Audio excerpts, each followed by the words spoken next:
A San Biagio Platani, domenica 20 aprile, giorno di Pasqua, come secondo tradizione, si inaugura l'edizione 2025 degli Archi di Pasqua, il servizio di Gaetano Ravanà.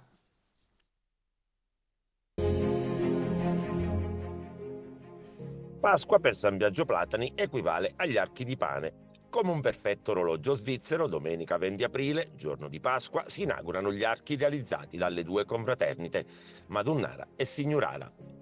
Gli archi di Pasqua potranno essere visitati poi fino al prossimo 8 giugno.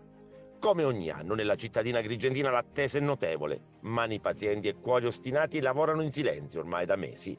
Nei magazzini, in laboratorio si intrecciano salici, si impasta il pane, si tramandano storie. Non è solo arte, è un popolo intero che costruisce la propria meraviglia. Gli archi di Pasqua torneranno a sollevarsi quindi lungo il corso principale del paese, architetture effimere, frutto di una creatività collettiva unica in Italia, sveleranno al pubblico la potenza di una comunità che non smette di credere nella bellezza, nella tradizione e nel futuro.